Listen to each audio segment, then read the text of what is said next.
세계는 점점 위험해지고 있습니다. 하지만 우리는 믿는 자로서 무릎을 꿇고 주님을 부를 때 세상을 변화시킬 수 있습니다. 우리는 오늘날 세상에 어떤 일이 일어날지 모릅니다. 위험은 점점 더 증가하고 있고 문제와 어려움이 점점 더 증가하고 어려워지고 있습니다. 하지만 거기에 피할 길이 있습니다. 한 가지 해결책이 있습니다. 하나님의 교회인 우리는 그 해결책을 가지고 있습니다. 우리는 대답을 알고 있습니다. 그것은 기도의 능력이라고 부릅니다.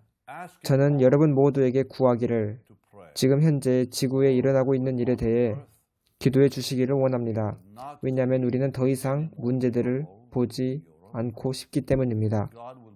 유럽을 비롯해서 하나님께서 우리나라에, 우리 땅에 평화와 평온함과 조화로움을 주시기를 원합니다. 이스라엘과 중동아시아에서도 지금 세계 여러 나라에서 이러한 지역에 많은 일들이 일어나고 있는데 우리는 이러한 문제에 대해 해결책을 가지고 있습니다. 지금이야말로 기도해야 할 적시입니다. 지금이야말로 정말로 기도해야 될 때입니다. 주님을 부를 때입니다. 여러분, 사탄은 그의 계획을 성취하길 원하는데 하나님의 때가 이르기 전에 미리 이루어버리는 것을, 미리 성취해버리는 것을 원합니다. 하나님께서는 특정한 미래에 일어나도록 계획을 가지고 계시는데 주님의 예언과 그분의 뜻을 이루기 원하는데 마귀는 하나님의 그 계획이 정확히 무엇인지 모릅니다. 하지만 하나님께서는 마귀의 계획을 잘 아십니다. 그리고 사탄의 계획은 예언을 파괴시키는 것입니다. 주님의 재림을 막는 것입니다. 하나님께서 성취하시기로 정해진 시간 전에 미리 발생시켜버림으로써 주님의 때를 막으려 합니다. 하지만 우리가 기도할 때 마귀의 계획을 우리는 막을 수 있습니다. 그래서 하나님의 계획은 적정한 시기 적절한 때에 일어날 것입니다. 하나님의 뜻과 의지는 적정한 시간에 발생할 것입니다. 이루어질 것입니다. 왜냐하면 하나님이 통제권을 가지고 계시기 때문입니다. 하지만 하나님께서는 우리에게 하나님과 합심할 능력을 주셨습니다. 하나님께서는 우리에게 그분의 손이 올바른 시간에 펼쳐질 수 있도록 하나님의 능력이 올바른 때에 나타날 수 있도록 우리에게 기도라는 특권을 주었습니다. 우리는 지금 러시아와 우크라이나 사이에 일어나는 전쟁에 대해 계속 지켜보고 있습니다. 우리가 바라보는 이러한 문제와 이런 전쟁의 두려움은 계속 퍼져가고 있습니다. 기도는 이 모든 것을 바꿔버릴 수 있습니다. 우리가 기도할 때 우리는 평화가 임하는 것을 보게 될 것입니다. 그리고 우리는 중동아시아에 있는 일어난 일들을 보고 있습니다. 이러한 지역에 있는 문제들도 단순히 쉽게 사라지지 않는 것처럼 보입니다. 이러한 모든 세계 국제 정세 문제는 하나님의 정확한 시간 안에 정확한 때에 해결될 것입니다. 평화가 올 것입니다. 그리고 세계의 다른 지역도 마찬가지입니다. 우리 믿는 자로서 우리는 영적 분위기가 변화되고 있다는 어떤 것을 우리는 감지하고 있습니다. 먼저 한쪽 방면에서는 우리는 젊은이들 사이에 일어나는 하나님의 움직임을 우리는 보고 있습니다. 미국을 포함한 모든 전 세계를 말합니다. 이러한 일은 우리에게 희망을 주지만 반면에 세상 저편에는 많은 어려움과 문제가 있습니다. 오늘 제가 여러분과 함께 나눌 것은 하나님이 당신과 당신을 통해 어떤 일을 이루실 것인지에 대한 것입니다. 기도하겠습니다. 주님, 오늘 주님께서 우리들에게 보여주실 것에 대해 감사를 드립니다. 이 영상을 보는 모든 사람들의 삶 속에서 기도를 향한 불을, 갈망을 강화시켜 주옵소서. 주님께 영광을 드리며 예수님 이름으로 기도합니다. 오늘날 많은 그리스도인들의 가난과 무력함에 대해서 사도 야고보는 그 대답을 제시해 줍니다. 우리가 받지 못한 것은 구하지 아니하였기 때문이라고 말합니다. 야고보서 4장 2절에 이렇게 말씀합니다. 만약 당신이 당신의 삶 속에서 영적인 진보가 나타나는 것을 보지 못하고 있다면 그거에 대한 유일한 대답과 답이 있습니다. 그것은 바로 기도를 무시했기 때문입니다. 만약 당신이 기독교 그리스도인의 삶에서 열매를 발견하지 못한다면 그 이유는 기도를 소홀히 한 일에 대해 있습니다. 만약 당신이 죄가 당신의 삶 속에 계속 찾아오고 돌아오는 것을 본다면 그리고 그 죄의 능력이 당신의 삶 속에서 계속 증가하고 있는 것을 본다면 그 이유는 기도를 태만히 하고 소홀히 한 결과입니다. 하나님께서는 우리에게 능력을 약속하셨는데 하나님께서는 그 능력을 우리의 손 안에 맡기셨습니다. 주님께서는 우리가 권능을 받을 것이라고 말씀하셨습니다. 하지만 그 능력은 우리가 기도하기 전까지는 우리의 것이 될 수 없습니다. 제가 어제 사도행전에서 뭐라고 말씀하는지 여러분에게 미리 말했습니다. 주님께서 그들에게 능력을 받을 것이고 권능을 못 입힐 것이라고 말씀하셨지만 그 제자들은 계속 기도하는 것을 멈추지 않았습니다. 그들은 약속이 이미 주어졌음에도 불구하고 자기들이 기도해야 된다는 것을 잘 알고 있었습니다. 그들이 기도하지 않는다면 그 약속은 성취되지 않을 것이라는 것을 그들은 알고 있었습니다. 사도행전 1장 8절에 보면 너희가 권능을 받는다고 하셨습니다. 그리고 사도행전 1장 14절에 보면 그들은 계속 기도합니다. 그래서 전능하신 하나님께서는 우리가 기도할 때 하나님이 우리에게 주신 약속들이 성취된다는 것을 알기를 원하십니다. 예레미야서 33장 3절에 너는 내게 부르짖으라. 내가 내게 응답하겠고 내가 알지 못하는 크고 은밀한 일을 내게 보이리라. 내게 부르짖으라 이렇게 말씀하십니다. 우리는 주님께 부르짖어야 합니다. 그러면 주님이 우리에게 응답하시겠다고 말씀합니다. 그러면 주님께서 우리가 알지 못하는 크고 은밀한 일을 보이신다고 하셨습니다. 이것은 정말로 하늘로부터 온 아주 복되고 강력한 약속입니다. 이제 시편 50편을 볼 건데 사탄은 이러한 영역에서 우리와 함께 싸우고 있습니다. 그는 우리가 기도하는 것을 원하지 않습니다. 왜냐하면 우리가 기도할 때 사탄의 권세는 잃어버린다는 것을 그들은 알고 있기 때문입니다. 시편 50편 15절입니다. 환난 날에 나를 부르라. 내가 너를 건지리니 내가 나를 영화롭게 하리로다. 이건 바로 하나님이 우리에게 말씀하는 것입니다. 그래서 우리가 주님을 부르는 것은 우리의 의무입니다. 그렇지 않다면 어떠한 응답도 오지 않을 것입니다. 사도행전 12장에 보면 사도 베드로는 감옥에 갇혔습니다. 그러자 교회는 깨어났고 우리는 그가 죽도록 내버려 두지 않을 거야 이렇게 말했습니다. 그 당시 교회 지도자였던 헤롯은 야고보를 죽였습니다. 그 야고보는 요한의 형제이며 세베대의 아들입니다. 헤롯이 그를 죽였습니다. 이것은 사탄이 교회가 성장하지 못하도록 막기 위한 그들의 계획이었습니다. 하지만 교회는 기도함으로 그 계획을 막았습니다. 그들이 기도하지 않음으로 인해 야고보가 죽임을 당하는 것을 직접 봤습니다. 사도행전 12장에 보면 그 초대교회 성도들은 멈추지 않고 기도했다고 말합니다. 끈질기게 기도한 것입니다. 그들은 그 끈질김에 대해 이해한 것입니다. 그들은 절반의 마음으로 기도한 것이 아니라 온 마음으로 기도했습니다. 절반의 마음으로만 오늘 기도한다면 우리는 살아남지 못할 것입니다. 우리는 전심으로 기도해야 합니다. 사도행전 2장 42절을 보면 오로지 기도하기에 힘쓰니라. 우리는 이제 이사야서 40장으로 갈 텐데 우리 모두는 이 이사야서 40장 말씀을 마음으로 잘 알고 있습니다. 31절입니다. 여호와를 앙망하는 자는 새 힘을 얻으리니 독수리가 날개치며 올라감 같을 것이요 다른 박질하여도 곤비하지 아니하겠고 걸어가도 피곤하지 아니하리로다. 여기서 우리가 알 수 있는 점은 우리는 다시 주님을 불러야 한다는 것입니다.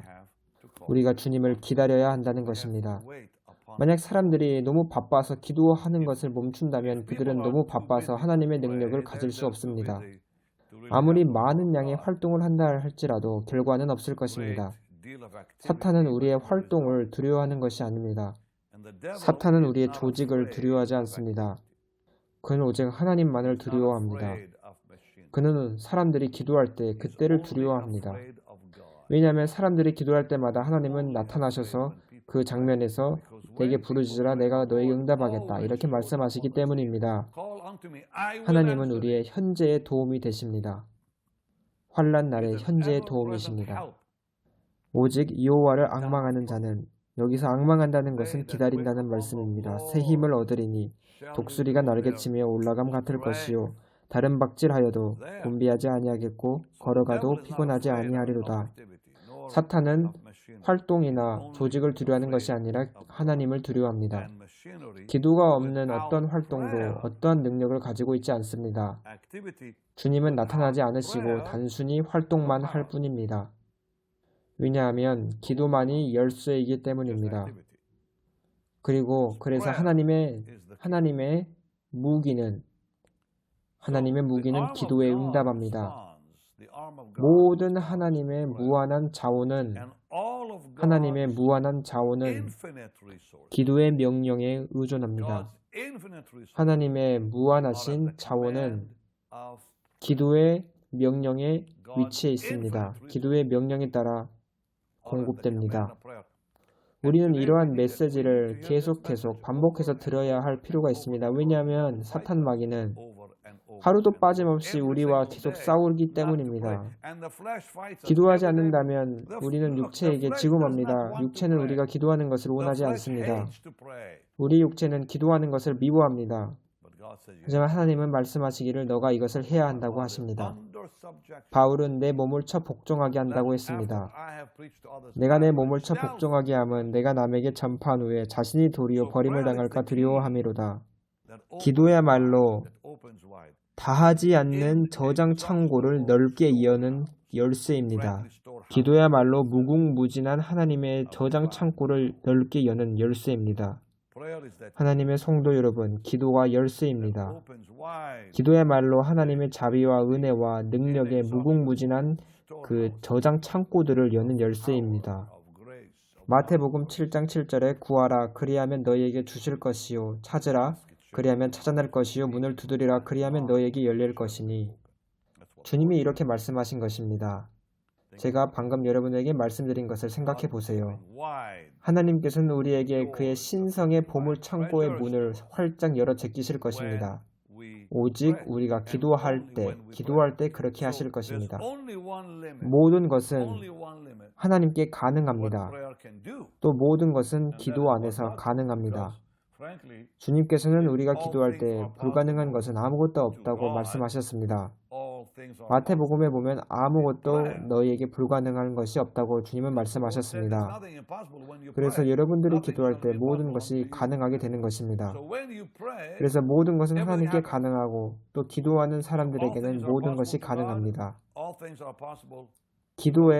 기도와 함께 한다면 어떤 것도 불가능하지 않습니다.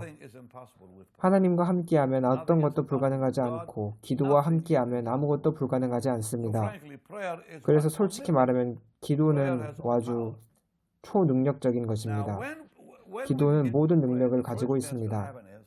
우리가 기도를 시작할 때 첫 번째 발생하는 것이 있는데 그것은 바로 하나님께서 우리에게 우리 자신에 대해 알려주십니다.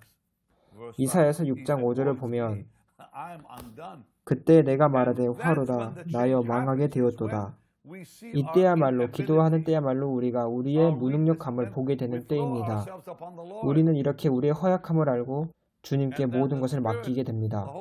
우리가 기도할 때 성령님께서 우리 안에서 그 기도가 흘러넘치게 만드십니다. 성령님께서도 말할 수 없는 탄식으로 같이 기도해 주십니다.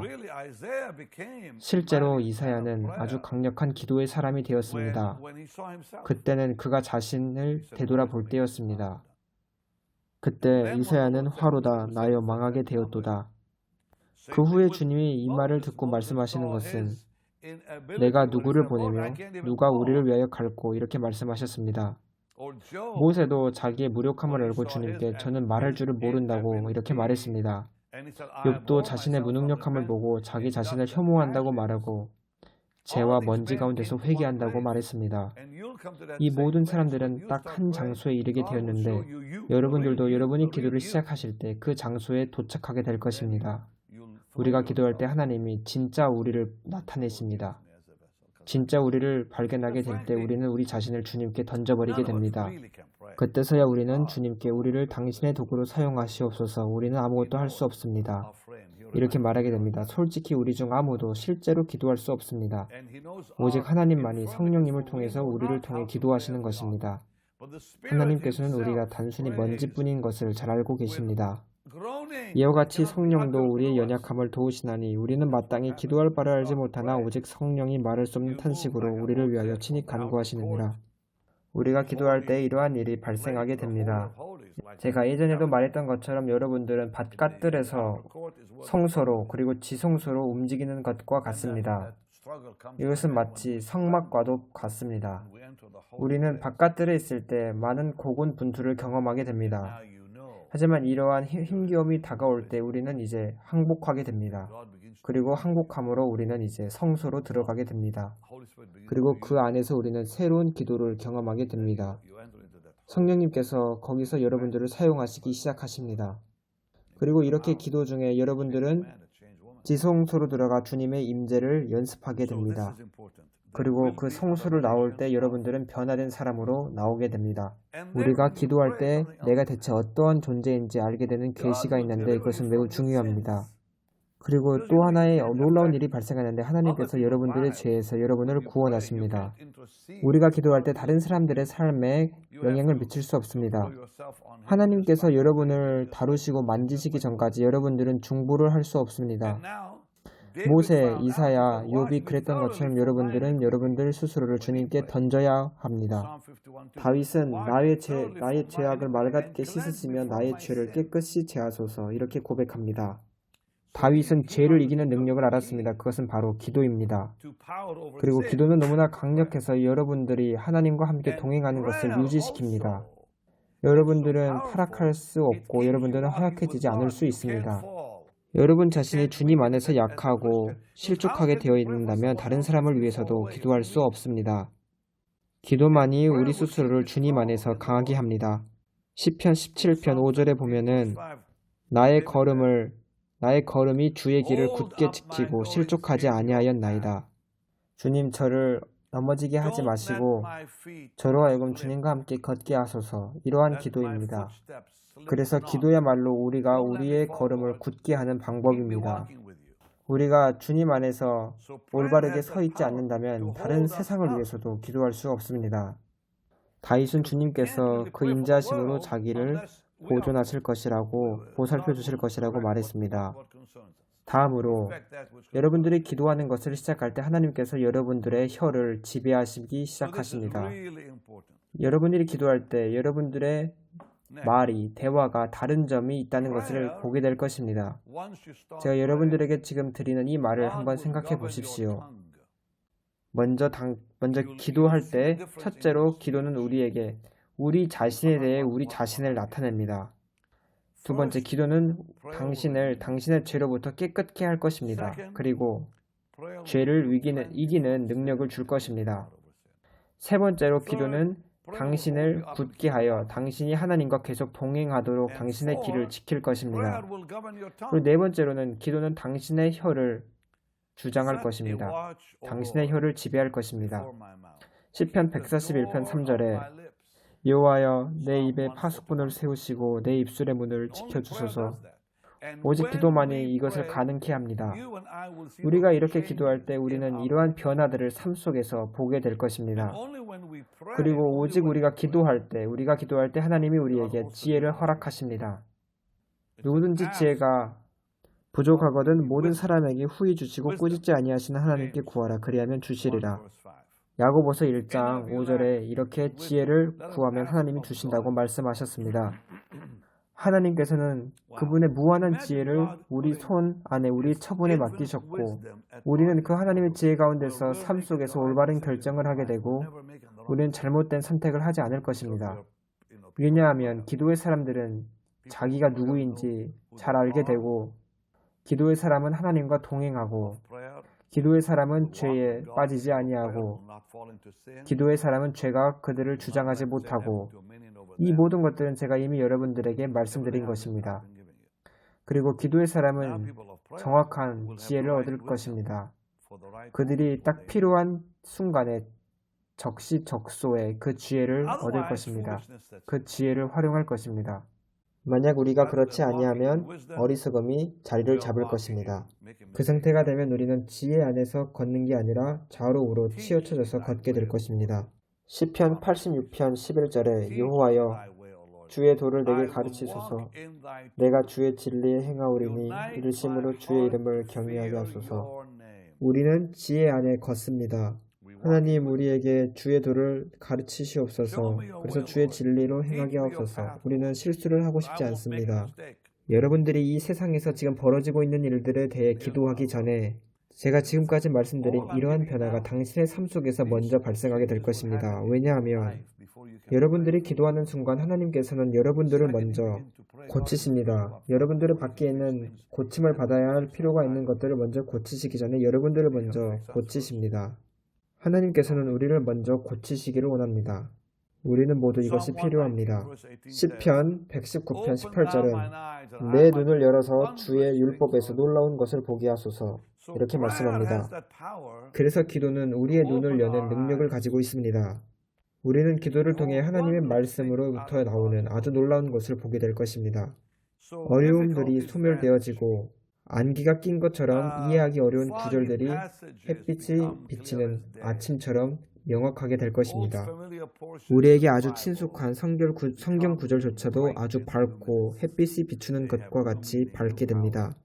우리가 잘 알고 있다고 생각하는 구절조차도 새로운 의미와 새로운 능력과 새로운 삶을 가져다 줍니다. 기도의 능력은 여기서 끝이 아닙니다. 기도는 단순히 신학적인 교육에 대한 것이 아닙니다. 기도하는 사람은 성경을 배우기 위해 학교로 가는 사람들보다 더 많은 것을 할 수 있습니다. 여러분들은 신학교에 가서 또는 성경학교에 가서 성경을 배울 수 있지만 여전히 눈먼 장님일 수도 있습니다. 하지만 우리가 기도할 때 하나님께서는 우리 눈을 열어 성경의 진리를 보게 하십니다. 사도 바울이 다소에 있는 사울이었을 때는 그는 성경을 알았습니다. 사울이 구원받기 전에는 그는 성경의 진리를 보지 못했습니다. 그는 밖으로 나가 그리스도인들을 감옥에 가두었고 이와 같은 일을 행했습니다. 하지만 다메섹으로 가는 길에서 주님을 만난 후 그는 다마스커스로 도착하기 전까지 하루 종일 계속 기도를 했습니다. 아나니아가 그에게 안수를 해주자 그의 눈에서 비늘이 벗겨졌습니다. 이제 그는 명확히 보게 되었습니다. 기도는 사도 바울의 삶 속에서 역사했던 것처럼 우리에게도 역사합니다. 그가 기도했을 때 비늘이 벗겨져 나갔습니다. 그리고 바로 예수님을 전파했습니다. 전에도 그는 성경을 읽었지만 그전에는 안개와 같은 것이 그의 얼굴을 전체를 덮고 있어서 예수님을 발견하지 못했습니다. 그래서 오직 기도만이 우리에게 성경을 열어줍니다. 오직 기도만이 우리로 하여금 성경을 깨달을 수 있도록 도와줍니다. 우리가 성경을 이해하지 못한다면 어떻게 세계를 위해 기도할 수 있습니까? 우리는 성경 약속을 모르면 기도할 수 없습니다. 또한 기도는 성령님의 그 복되신 능력을 우리 모든 삶 속에 가져오게 합니다. 기도를 통해 우리 삶 속에 그분의 놀라우신 은혜가 임하게 합니다. 또 성경은 말씀하기를 우리가 기도를 할 때 성령님을 받을 수 있다고 말씀합니다. 귀하신 하나님의 사람들, 오늘 저는 여러분과 마음을, 얼굴과 얼굴을 맞대어 이야기하고 싶습니다. 저는 제 조국인 이스라엘에서 지금 일어나고 있는 일에 대해 매우 염려가 됩니다. 지금 이스라엘에서는 많은 어려움들이 발생하고 있습니다. 어떤 이들은 법원의 그 권위를 빼앗아서 국회에 넘기려고 하고 있습니다. 지금 이러한 일 때문에 많은 어려움과 문제들이 많은 봉기가, 많은 항의와 시위가 거리에서 일어나고 있습니다. 어떤 이들은 말하기를 시민 전쟁이 이스라엘에서 일어날 수 있다고 하는데 하지만 저는 그 일을 믿지 않습니다. 우리는 모두 이스라엘을 위해 기도해야 할 필요가 있습니다. 그뿐 아니라 우리는 중동 전체를 위해 기도해야 할 필요가 있습니다. 그리고 우리들은 모두 중국과 러시아 사이에 있는 어떤 관계들을 보고 있습니다. 지금 그 두 나라의 국가에서는 동맹 같은 것이 이루어지고 있는데 그것은 전 세계를 변화시킬 수도 있습니다. 또 유럽을 보자면 전쟁이 아직 멈추지 않았는데 우리는 이것이 점점 더 심화되는 것을 보기를 원하지 않습니다. 또 우리는 이란 안에서 일어나고 있는 일들을 지켜보고 있습니다. 대만과 중국 사이에서도 마찬가지입니다. 또 미국과 서방 세계에 대해서도 모든 어떤 두려움들이 발생하고 있습니다. 지금이야말로 저와 여러분이 하나님의 약속을 이해해야 할 시간입니다. 바로 우리는 온수의 모든 능력을 제어할 권세가 있다는 것입니다. 여러분들에게 다시 상기시켜 드리고 싶습니다. 제가 전에도 말했지만 캐서린 쿨만 여사가 어떤 한 크리스천 잡지사로부터 인터뷰를 했는데 그들이 물었습니다. 만약 당신이 교회에게 한 가지의 조언을 해줄 수 있다면 그것이 무엇입니까? 그녀가 말했습니다. 어떠한 나라도 그 나라의 영적인 힘들보다 강하지 않다. 그 말은 오직 저와 여러분, 교회들이 이러한 세상적 힘에 대해 그것을 능가하는 능력을 가지고 있다는 뜻입니다. 예수님께서 이렇게 말씀하셨습니다. 내 이름으로 구하는 것은 내가 시행하리라. 두 사람이 합심하면 이루어질 것이다. 제가 여러분들에게 구하는 것이 있습니다. 당신의 집에서 기도 모임을 여십시오. 여러분 모두가 기도를 시작하기를 저는 지금 권합니다. 여러분들의 교회에서, 여러분들의 교제하는 장소에서 기도 모임을 만드십시오. 여러분들의 거듭난 이웃들이나 가족들과 함께 기도하십시오. 적어도 한 달에 한 번은 기도 모임을 가지십시오. 주님을 진심으로 부르십시오. 제가 믿기로는 하나님께서 당신의 집을 아주 새로운 방법으로 방문하실 것입니다. 저는 여러분 혼자서 기도하라는 뜻이 아닙니다. 여러분들과 함께 기도할 수 있는 동역자들을 모아 함께 기도하십시오. 만약 여러분들이 베닌 미니스트리에 이메일을 보내준다면 제가 무엇을 위해 기도해야 될지 이메일로 답장을 드리겠습니다. 우리가 지금 우선적으로 기도해야 될 것이 무엇인지 제가 공유해 드리도록 하겠습니다. 여러분들의 친구들을 불러 모아 기도하십시오. 하나님이 그런 사람들을 통해 어떤 일을 행하실지 우리는 분명히 알고 있습니다. 여러분들의 기도 모임을 통해 하나님이 무슨 일을 행하실지 누가 알겠습니까? 여러분들의 집에서 또는 교회에서도 이렇게 기도 모임을 가지십시오. 저는 이 방송을 듣고 있는 목사님들에게 진심으로 말합니다. 여러분들 교회에서 기도 모임을 가지시고 일주일에 한 번씩이라도 기도 모임을 가지십시오. 여러분들은 아주 놀랍도록 즉시 변화를 보게 될 것입니다. 제가 오래전 플로리다 올랜도에 있을 때 주님께서 저에게 말씀하시기를 토요일과 목요일에 아침에 기도 모임을 가지라고 했습니다. 그때 하나님의 움직임이 우리에게 임했습니다. 우리가 기도하기를 시작했을 때 아주 놀라운 하나님이 일하셨습니다. 제가 전에 말했던 것처럼 여러분들이 기도하기 시작하실 때 먼저 하나님께서 여러분들을 변화시키시고 여러분들을 통해서 세상을 변화시킬 것입니다. 주님께서 우리를 통해 행하실 일들에 대해 찬양을 드립니다. 하나님, 우리 속에 마치 강한 불과 같은 기도의 불을 붙여주옵소서. 우리 모든 사람에게 붙여주시옵소서. 너는 내게 부르짖으라. 그리하면 내게 응답하겠고 네가 알지 못하는 크고 은밀한 일을 보이리라. 주님께 모든 찬양을 드립니다. 예수님 이름으로 기도합니다. 아멘. 이제 주님의 일에 헌금을 드릴 시간입니다. 이제 주님의 일을 위해 우리가 지원할 시간이고 주님의 복음이 전 세계에 퍼져나가도록 우리가 그렇게 헌신할 시간입니다. 전 여러분들에게 하나님의 약속들을 다시 기억나게 해드리고 싶습니다. 다윗은 내가 어려서부터 늙기까지 의인이 버림을 당하거나 그의 자손이 걸식함을 보지 못하였도다. 그리고 네 재물과 네 소산물의 처음 익은 열매로 여호와를 공경하라. 그리하면 내 창고가 가득히 차고 내 포도즙 틀에 새 포도즙이 넘치리라. 하나님께서 이렇게 시편에 약속하셨고 또 출애굽기에 보면은 이스라엘의 모든 남자는 1년에 3번씩 나 앞에 나타나고 아무도 빈손으로 나타나지 말라고 주님이 말씀하셨습니다. 그 이유는 우리가 물질로 주님을 공경하는 것이기 때문입니다. 또 말라기 1장을 보면 하나님께서 너네들이 눈먼 희생제물 바치는 것이 어찌 악하지 아니하며 병든 것을 드리는 것이 어찌 악하지 아니하냐. 그것을 너희 총독에게 드려보라. 그가 너를 기뻐하겠으며 너를 받아주겠느냐. 아닙니다. 우리는 주님을 공경해야 합니다. 우리가 주님을 귀히 여길 때 주님도 우리를 귀히 여기십니다. 그리고 11조는 율법이 아닙니다. 11조는 율법이 있기 전부터 있었습니다. 아브라함은 11조를 그때 멜기세덱에게 드렸습니다. 이것은 율법이 생기기 아주 오래전에 있었던 일입니다. 야곱도 하나님께 말하기를 만약 당신이 저를 완전히 오게 하시면 10개 중에 1개를 하나님께 드리겠습니다 라고 말했습니다. 이것도 창세기 28장에 있었던 일로서 율법이 있기 전에 훨씬 오래전에 있었던 일입니다. 우리는 이렇게 물질로 하나님을 공경해 드릴 수 있습니다. 우리의 11조로 우리의 물질로 우리나 주님을 영화롭게 할 수 있습니다. 우리의 첫 번째 소산물로 주님을 공경해 드릴 수 있습니다. 지금 그 일을 하십시오. 어떤 한 숙녀가 저에게 수십 년 전에 물어보았습니다. 내가 어디에다 11조를 내야 합니까? 사역자에게 하나님께 드리십시오. 그러면 그것이 여러분에게 복이 될 것입니다. 라고 말했습니다. 우리는 11조를 한 건물에 드리는 것이 아니라 하나님의 사역에 드리는 것입니다. 그것이 복이 될 것입니다. 지금 하십시오. 여러분들은 베닌 홈페이지에 가서 씨앗을 아주 빠르게 심으실 수 있고 또 BHM45777 문자 보내주셔도 괜찮습니다. 여러분들의 이메일을 알려드리면 제가 여러분들에게 우리가 무엇을 위해 기도해야 될지 기도 제목을 보내드리겠습니다. 이번 주 안에 여러분들은 그 기도 제목을 받으실 것입니다. 저는 여러분들을 정말 사랑합니다. 여러분들 내일 보십시다. 내일은 또 아름다운 영광스러운 날일 것입니다. 주님의 인도를 받아서 주님께 제가 무슨 말을 내일 해야 될지 물어볼 것입니다. 어제와 오늘은 우리가 기도해야 할 때라는 것을 말했습니다. 정말로 그렇습니다. 주님을 지금 부르십시오. 그러면 주님이 응답하실 것입니다. 이것은 아주 놀라운 약속입니다. 안녕.